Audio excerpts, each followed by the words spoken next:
Tonight, several developing stories as we come on. The deadly heat wave and the power meltdown. Temperatures rising and the battle to beat the heat. The power grid under stress. Hundreds of thousands without AC, and there's more on tap tomorrow. Tanker takeover. Dramatic new video from Iran.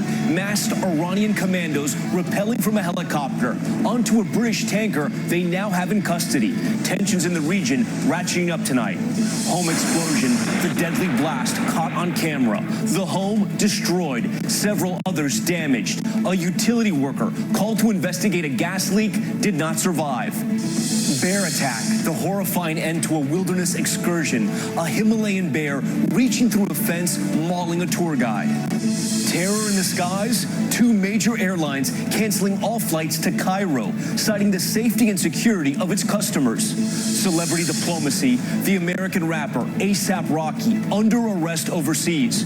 President Trump using the weight of his office trying to get him released. And one small step, 50 years ago tonight, the world came together. The moment 600 million people watched. From ABC News, this is ABC World News Tonight. And good evening. Thanks for joining us on this Saturday. I'm Tom Llamas. And we begin with the blistering heat scorching much of America tonight. From New Mexico to Maine, 170 million people sweltering in excessive heat. The hottest weekend so far of the summer, and for many, the hottest in years. And some serious power outages as well. At dawn this morning, Washington, D.C. already felt like it was 87. Subway riders in New York sweltering underground. And one of the biggest fears, power outages. Thousands in the dark in Baltimore. Little relief overnight from these brutal temperatures. Searing heat index numbers expected again tomorrow. And the heat emergency is a health emergency. A former NFL lineman succumbing to heat stroke in Arkansas. The National Weather Service warning, take the heat seriously. ABC's Kaylee Hartung starts us off right here in New York. Severe storms fueled by the heat tonight, creating a new emergency. Hundreds of thousands in Michigan are without power, while temperatures outside feel like they're in triple digits. I don't know if it gets any hotter than this, but it's not the heat, it's the humidity that's the problem. In New York City, still investigating the cause of a blackout last weekend, the mayor questioning how much stress the power grid can handle during this heat wave. The problem is we still don't have a clean answer about what happened last Saturday, which is not inspiring confidence. So we're keeping a very close eye on Con Ed. Along the I-95 corridor, millions melting in the humidity. In Boston, where there's a heat emergency, some finding relief in water parks. The same in North Carolina. More than 170 million across the country enduring potentially life-threatening conditions. This infrared camera showing just how hot it feels. It's like sucking the life out of it. What are you doing to stay cool? The ice cream. What kind of precautions are you guys taking? Definitely keeping them hydrated, just having them drink lots of water. Officials across the country trying to avoid scenes like this one in Atlanta. Reminding parents not to leave their children inside cars. And the Humane Society in Toledo on patrol, looking for dogs like this one that were left out in the heat.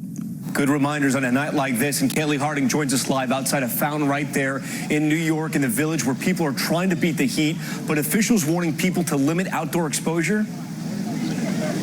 That's right, Tom. Officials delivering strong advice for people to stay out of the sun and stay hydrated. They also want people to remain vigilant, encouraging you to check on your neighbors, and if you see anyone in distress, call 911 immediately. And Tom, this isn't over when the sun goes down tonight. Tomorrow, millions will be experiencing these brutally hot temperatures still. Tom?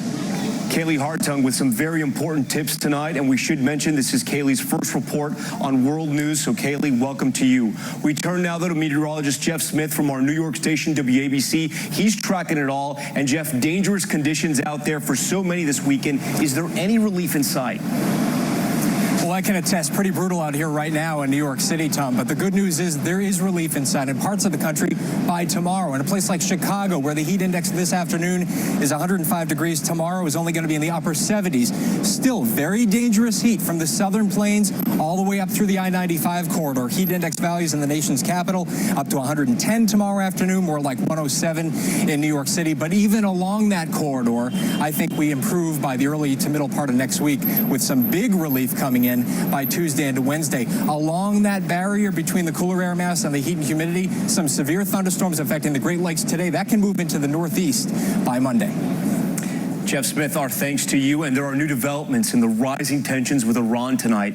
Iran releasing dramatic new video. Take a look at this, showing masked commandos from the Revolutionary Guard rappelling from a helicopter onto a British tanker that they have now seized. That seizure prompting emergency meetings of the British government today. The U.S. monitoring it all very closely. Here's ABC's Stephanie Ramos. Tonight, dramatic new video shows the moments Iranian commandos seized a British-flagged oil tanker with 23 crew members on board in the Strait of Hormuz. Masked troops seen rappelling from a helicopter onto the tanker while patrol boats swarmed the scene. Tonight, Iranian officials say the British tanker violated international maritime laws and hit a fishing boat Friday, failing to respond to that crew's calls.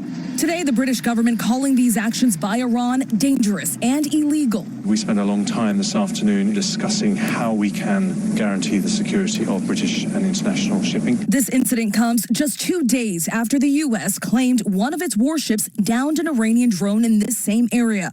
Iran denies that, releasing this video that it claims is from the drone that the U.S. supposedly destroyed. The timestamp, however, is after the hour the U.S. says the drone went down. You shot down a drone yesterday. There's no doubt about that, right? No doubt about it. No, we shot it down. Tensions between Iran and the U.S. have been escalating since last year, when President Trump withdrew the U.S. from the nuclear deal and imposed economic sanctions on Iran. In June, the Trump administration deployed additional troops to the Middle East because of Iran's threats, and Iran then downed a U.S. military drone. We've seen no indications that the Iranians are prepared to fundamentally change the direction of their nation.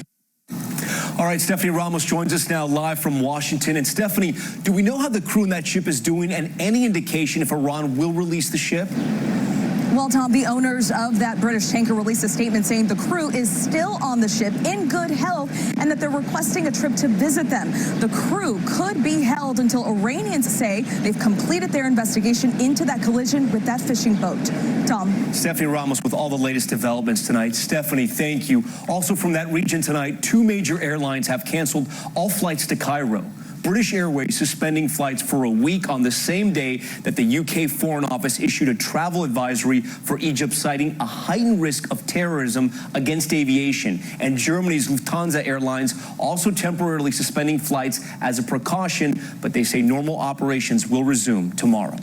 President Trump is stepping up for a major recording artist, A$AP Rocky, a rapper from Harlem, imprisoned in Sweden for more than 2 weeks after an altercation on the street. He says it was self-defense and that he has the video to prove it. A host of celebrities have been calling for his release, including Kanye West and Kim Kardashian, who have been lobbying the White House. And now President Trump is using the weight of his office to get A$AP Rocky out of jail. Here's ABC White House correspondent Tara Palmieri. In an unusual 20-minute phone call, President Trump pleading with an ally, the Prime Minister of Sweden, to intervene in the case of rapper A$AP Rocky, who's been detained there for weeks. Trump tweeting, "He assured me that American citizen A$AP Rocky will be treated fairly. Likewise, I assured him that A$AP was not a flight risk and offered to personally vouch for his bail." A$AP, whose real name is Rakim Meyers, now into his 3rd week in a Swedish jail, while prosecutors investigate this fight caught on camera on the streets of Stockholm. TMZ obtaining this video of the June 30th altercation that landed the Grammy-nominated artist and 2 backup performers behind bars, but without criminal charges. The artist maintaining he acted in self-defense, posting this footage on his Instagram, allegedly showing the moments leading up to that fight. We don't want to fight y'all. We're not trying to go to jail. 2 men appearing to follow the group, even throwing headphones at the rapper's bodyguard. Tonight, one of those men under investigation, but neither are in custody. The rapper's detention sparking outrage, the First Lady and Kanye West making the case to the president that he should get involved. This coming as President Trump deals with a racial firestorm after he tweeted suggesting that 4 minority congresswomen should go back to the, quote, crime-infested places from which they came.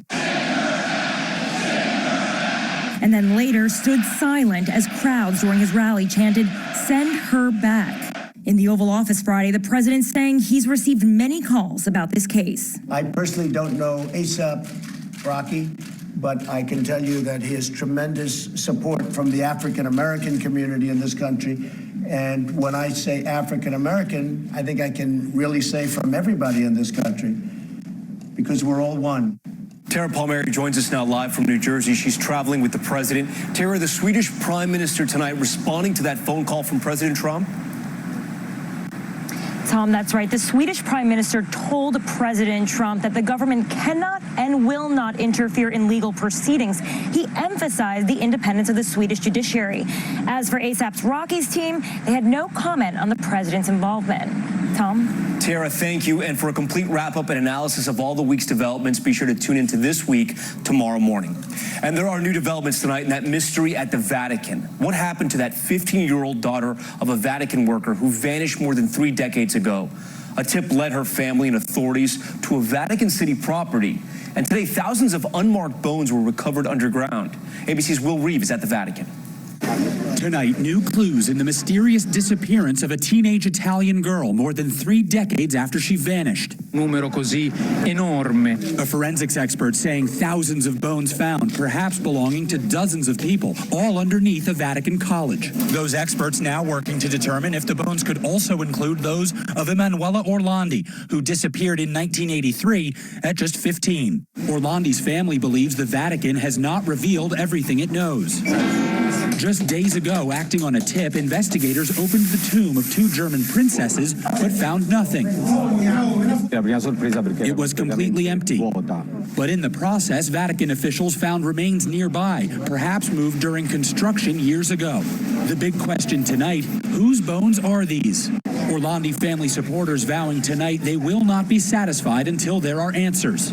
Why is this important? The Vatican needs to make their files public. The truth needs to come out. The Vatican has long insisted it had nothing to do with the disappearance of Emanuela Orlandi, but if these bones turn out to be her, it faces a difficult task in explaining how they got there in an area off limits to the public. Tom? Will Reeve reporting from Vatican City tonight. Will, thank you. And new protest in San Juan, Puerto Rico today, calling for Governor Ricardo Rosselló to resign after chat messages were made public, including sexist and homophobic comments made by the governor and his aides. But now his press secretary has resigned, Denise Perez, saying because of the situation, she has been called corrupt in front of her son, and that, she says, is her line.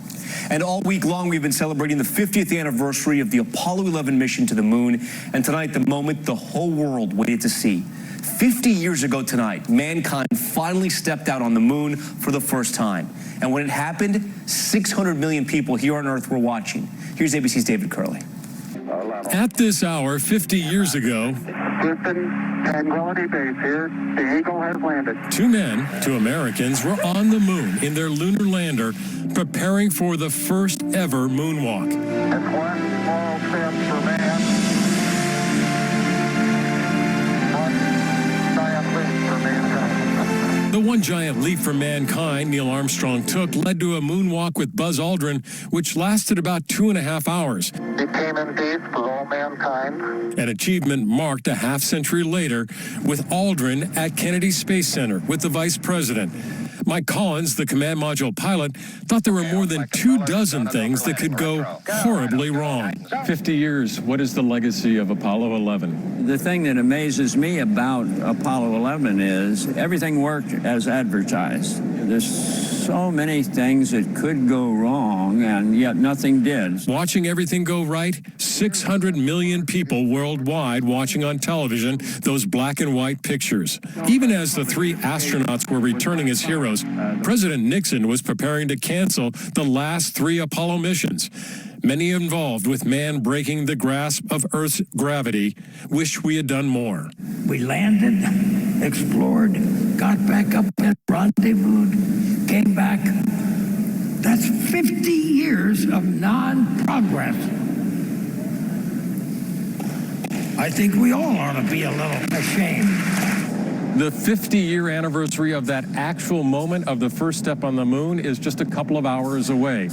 An achievement not just for the U.S., but as Neil Armstrong said, for mankind. Tom?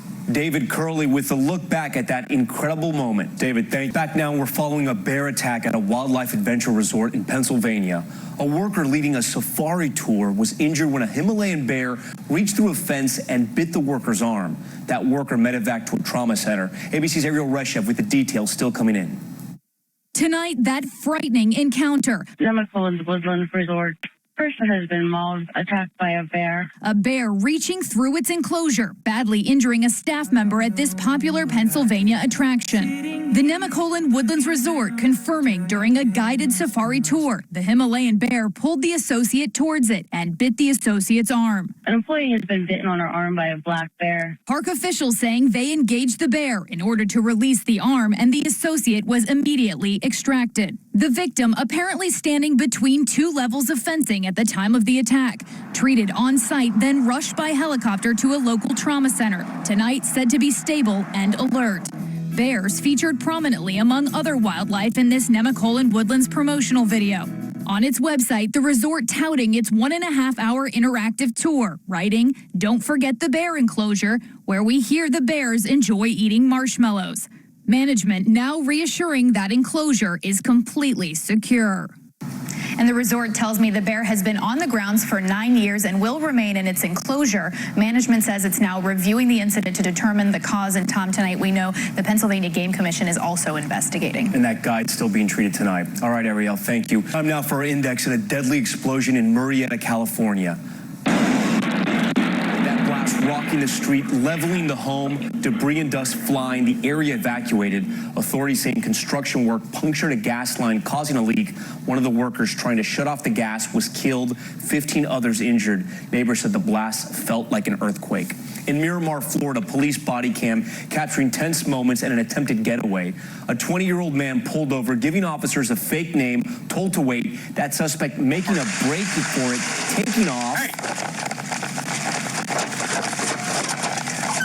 You can hear the wheels screeching right there, dragging that officer with him. Tonight, the suspect under arrest, charged with several crimes, including aggravated battery of an officer. The officer injured but recovering. Turning overseas now to the massive explosion at a gas plant in central China. At least 12 people killed, another 13 seriously injured, and several more missing. That blast shattering windows for miles around, knocking off doors inside of buildings. Urgent search and rescue missions are now underway. And back here at home, a warning for consumers. 5 types of Ragu pasta sauce sold nationwide now being recalled because they may contain fragments of plastic. Affected varieties include chunky tomato, garlic, onion, and Old World traditional and Old World meat produced between June 4th and 8th. The company urging if you have those in your pantry, do not eat them, throw them out, or return them for a replacement coupon. Tonight, if the hot weather has you headed out for some ice cream this weekend, don't take it for granted. One couple now cherishing every last scoop together. For more than 65 years, George and Norma Perlman have shared life, love, and ice cream. Every night I say, I want ice cream before I go to bed. At 90, Norma can no longer leave the house. She's been in hospice care for months. The couple refusing to move out of their Buffalo home where they raised their family. We're going to pass on. We pass on right in the house we love, the area we've loved, and with our family. So here we are. But Norma had a craving to go out for ice cream. Too weak to leave the house, her son-in-law had an idea. Maybe I can find an ice cream truck who could come by and bring the ice cream store to Norma. So I called Sweet Melodies and told them that not only is this one of Norma's wishes and she's no longer able to leave the house, but it's George's 91st birthday today, and they said, we would love to help you out. So the truck pulled up, bringing not only ice cream, but also a lot of memories. Because I remember the ice cream wagons that came up at that age, and this makes me feel much, much younger. Norma ordering 2 scoops of her favorite. Chocolate and coffee. The whole family able to enjoy, even laugh a little during this tough time. And now I'm sure she's not going to have dinner. So, who cares? For a couple getting ready to say goodbye, one more moment to savor. And we thank the Perlmans for sharing their story. We thank you for watching. I'm Tom Yamas in New York. GMA this week, first thing in the morning. I'll see you right back here tomorrow night. Have a great evening, and make sure to get some ice cream. Good night.